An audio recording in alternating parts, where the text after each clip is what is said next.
जब से ये अनाउंसमेंट हुई है कि क्रिश 4 को डायरेक्ट करने वाले हैं ऋतिक रोशन, तब से हर एक लोगों के बारे में एक ही सवाल है कि भाई मूवी कब आएगी और मूवी की कहानी क्या होगी। अब मूवी कब आएगी उसके बारे में तो आई डोंट थिंक कि ऋतिक रोशन को भी पता होगा या नहीं, लेकिन मूवी की कहानी में क्या क्या होना चाहिए एज अ फैन, उसके बारे में हम इस वीडियो में बात करेंगे। और मैंने 4 पॉइंट्स निकाल के रखे हैं प्योरली एज अ फैन कि हमें ये चीज़ें देखनी है मूवी में। तो शुरू करते हैं हमारे पहले पॉइंट के साथ, वो है ऑब्वियसली जादू। अब जादू को हमें देखना है, दैट इज़ फॉर श्योर, लेकिन जादू के बारे में भी और भी सारे सवाल है मेरे मन में। पहली बात तो भाई जादू गया, लेकिन उसके साथ हुआ क्या? जादू के साथ हुआ क्या जाने के बाद? क्या उसे एक क्वारंटाइन जोन में डाल दिया होगा, या उस पर कुछ एक्सपेरिमेंट्स करे होंगे, या उसे मार दिया होगा? क्या करा होगा जादू के साथ, वो मुझे देखना है। उसके बाद जब आप दिखा रहे हो कि जादू के साथ क्या हुआ था, तब आपको ये भी दिखाना चाहिए कि जादू की दुनिया आखिर में थी कैसी। अब यहाँ पे तुम सोचो कि कितने सारे क्रिएटिव चीज़ें वो कर सकते हैं, कैसे कैसे उसकी दुनिया कर सकते हैं। यहाँ पे इमेजिनेशन को कोई लिमिट ही नहीं है। और बस जादू के साथ हुआ क्या, क्या उसके साथ कोई एक्सपेरिमेंट्स हुए, क्या उसे मार दिया गया, और स्पेशली उनकी दुनिया कैसी है, क्यों उन्हें सिर्फ सूरज की किरणों से ही क्यों उन्हें शक्ति मिलती है, या वही क्यों उनका खाना है, और वो क्यों बस जादू जादू धूप धूप उतना ही बोलता है। वो सारे देखने में हमें काफ़ी इंटरेस्टेड होगा। Point number 2 is time travel. I know सबको टाइम ट्रैवल देखना है, लेकिन जब भी बात आती है टाइम ट्रैवल की, वहाँ पे रूल्स एस्टैब्लिश करना काफ़ी इंपॉर्टेंट होता है। मैं एग्जांपल देना चाहूँगा मार्वल सिनेमैटिक यूनिवर्स का। एंड गेम में हमने देखा था कि वहाँ पे रोडी बोलता है कि हम बस पास्ट में चले जाएंगे और थैनोस को ही मार देंगे जब वो बच्चा है, तो उसके वजह से करंट टाइमलाइन में थैनोस रहेगा ही नहीं। लेकिन यहाँ पे ब्रूस बैनर हल्क एक्सप्लेन करता है कि नहीं भाई ऐसा नहीं होता है, अगर तुम पास में जाओगे तो वो एक ऑल्टरनेट रियलिटी क्रिएट कर देगा, और उस ऑल्टरनेट रियलिटी के फ्यूचर में जाके वो सारे चीज़ें होंगे जो उसके रिपरकशंस होने चाहिए, यानी कि हमारी टाइमलाइन को कुछ भी चेंजेस नहीं होंगे। तो ये जो सारे रूल्स है ये अपने अपने वर्ल्ड में, अपने अपने मूवी में, अपने अपने हिसाब से आप एस्टैब्लिश कर सकते हो।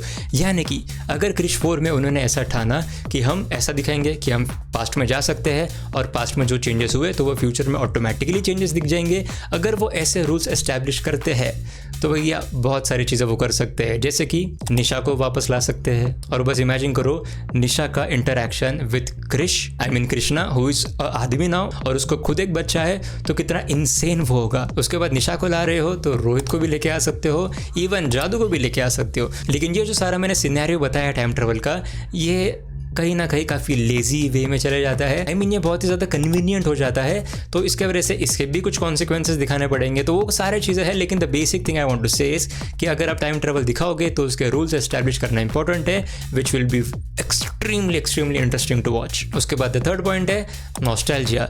नॉस्टैल्जिया बहुत चल रहा है और हमें भी नॉस्टैल्जिया देखना है।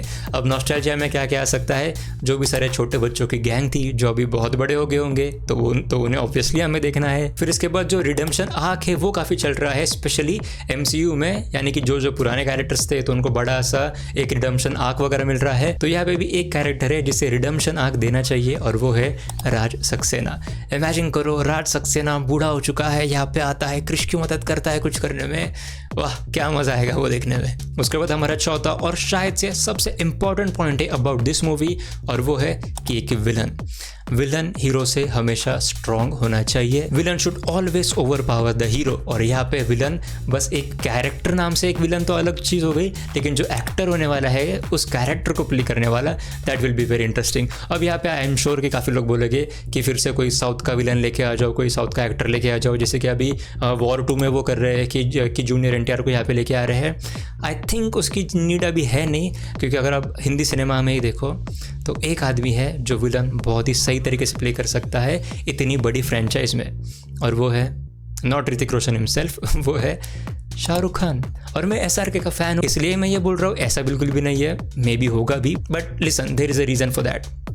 SRK का सपना था to make a super hero movie, जो उन्होंने बनाया भी, रावण, जिसे अभी कल्ट का नाम दिया गया है, लेकिन उधर वो थे एक सुपर हीरो। व्हाट इफ यहाँ पे वो एक विलन बनते हैं। और एक और बात आपको बता दूँ कि SRK का जो विलन एरा था, अंजाम, डर, बासीकर, दैट वॉज अनमैच्ड। और जब अभी यहाँ पे SRK is one of the biggest stars, और उसके साथ he is coming back to play a villain, that will be huge. और Hrithik Roshan against SRK, that is again a huge thing.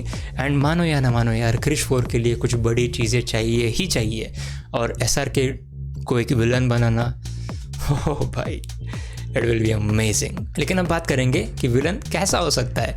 अब देखो, आई वोंट बी सरप्राइज कि ये जो villain है तो ये कोई एलियन वाला विलन हो जाए या फिर कोई जादू के प्लैनेट वाला कोई विलन हो जाए, क्योंकि जादू पे जब टेस्ट वगैरह वो कर रहे होंगे, अगर वो कर रहे थे तो that really won't surprise me कि कोई एलियन या फिर कोई एक जादू के प्लैनेट का स्पेसिफिकली कोई विलन यहाँ पे आ जाए। It really won't surprise me.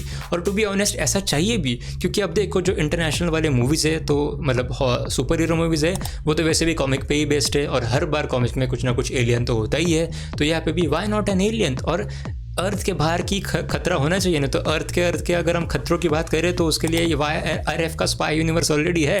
We don't need that, we need something big, we need something huge. और कोई मिस्टिकल भी नहीं चाहिए, क्योंकि मिस्टिकल अगर एरिया में आप गए तो वी हैव ब्रह्मास्त्र, उसका भी सेकंड थर्ड पार्ट जल्दी आना चाहिए बाय द वे। लेकिन anyways I wouldn't be surprise if we get an alien as a villain for Krrish 4। तो बस ये थे सारे मेरे as a fans expectations from the not even expectations, पर यार कि बस अगर ये देखने को मिल जाए तो क्या मज़ा आ जाएगा। तो ये थे मेरे 4 पॉइंट्स।